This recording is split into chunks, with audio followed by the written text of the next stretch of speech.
بعض الأيام فقال السلام عليك يا فاطمة فقلت عليك السلام قال إني أجد في بدني زوفا فقلت له عزك بالله يا بتاه من الزويف فقال يا فاطمة ائتين بالكساء اليماني فغتاني به فغتاته بالكساء اليماني فغتاته به وصرت أنظر إليه وإذا وجهه له كان البدر في ليلة التمام وكماله فقالت إلا ساعة وإذا بولد الحسن قد أقبل وقال السلام عليك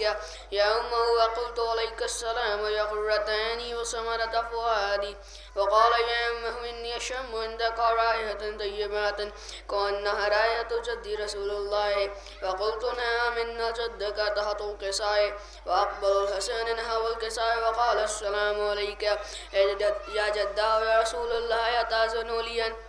أدخل معك تحت الكساء فقال وعليك السلام يا ولدي ويا صاحب حوزي قد أذنت لك فدخل معه تحت الكساء فما كانت إلا ساعة وإذا بولد الحسين قد أقبل فقال له السلام عليك يا أمه وقلت عليك السلام يا ولدي ويا قرة عيني وثمرة فؤادي فقال لي يا أم إني أشم عندك رائحة طيبة كأنها رائحة جدي رسول الله صلى الله عليه وآله فقلت نعم إن جدك وقع تحت الكساء فهداني الحسين نحو الكساء وقال السلام عليك يا جده السلام عليك يا من اقترى الله وتأذن لي أن أكون معكم تحت الكساء وقال وعليك السلام يا ولدي ويا شفيع أمتي قد أذنت لك فدخل معهم تحت الكساء صلوات اللهم صل على محمد وآل محمد وآل وأقبل عند ذلك أبو الحسن علي بن أبي طالب وقال السلام عليك يا بنت رسول الله وقلت عليك السلام يا أبو الحسن ويا أمير المؤمنين وقال يا فاطمة إني أشم عندك رائحة طيبة كأنها رائحة عقيل ابن أم رسول الله فقلت لا ما ولديك تحت الكساء أقبل علي نحو الكساء فقال السلام عليك يا رسول الله أتأذن لي أن أكون معكم تحت الكساء قال له وعليك السلام يا أخي وياسيه وخليفتي وصاحب بالله قد أذنت لك فدخل علي تحت الكساء صلوات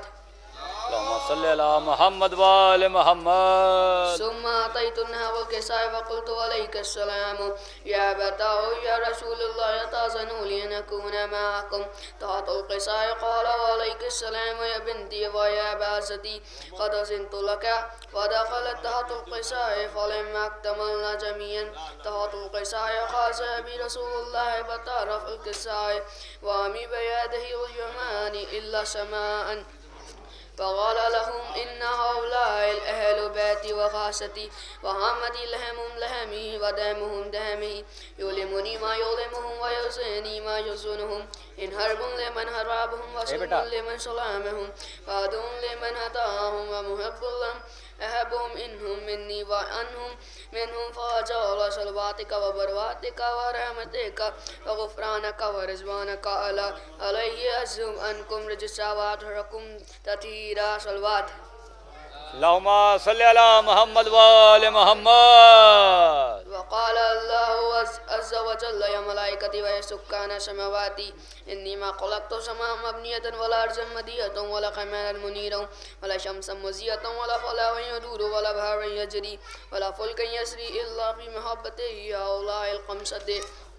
الذين هم تحت الكساء وقال اليمين جبرائيل يا رب ومن تحت الكساء وقال عز وجل هم الأهلهم بيت نبوة ما دون الرسالة هم فاطمة وأبوها وبلوها وبنوها وقال جبرائيل يا رب تصنوا لي أهبط إلا الأرض ليكون معهم سادسا قال الله نعم قد أذنت لك فهبط اليمين جبرائيل وقال السلام عليك يا رسول الله العلي الله يقرئك السلام ويقصك بالتحيات والإكرام ويقول لك بعثتي وجلالي إني ما خلقت سمام مبنية ولا أرضا مدية ولا قمرا منيرا ولا شمسا مزية ولا فلكا يدور ولا بحر يجري ولا فلك يسري إلا إلى أجلكم ومحبتكم وقد أذن لي أن أدخل معكم فهلا تأذنوا لي يا رسول الله. وقال رسول الله وعليك السلام يا أمين وقل لا وإنه لا قد أذنت لك فدخل جبريل ما أنا تحت القصاء فقال لي بإن الله قد أوحى إليكم يقول إنما يريد الله ليذهب عنكم رجس أهل بالبيت ويترككم تطهيرا. صلوات. اللهم صل على محمد وآل محمد. وقال لي أبي رسول الله أخبرني ما لجلو سنة هذا تحت القصاء من الفضل عندك الله. وقال النبي الذين بعثاني بالحق نبيا واصطفاني بالرسالة نذيرا ما ذكر خبر هذا في محفل من محافل أهل الأرض وفيه جم من شياطين ومحبين إلا ونزلت عليهم رحمة ووفت بهم الملائكة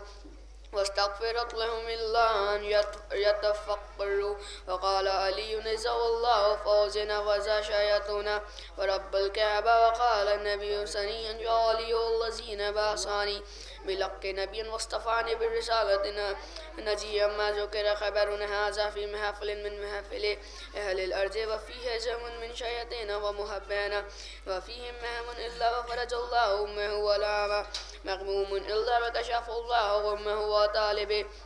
حاجة إلا وقاست الله حاجته. وقال علي نزه الله فوزنا وسويدنا وكذلك شياطون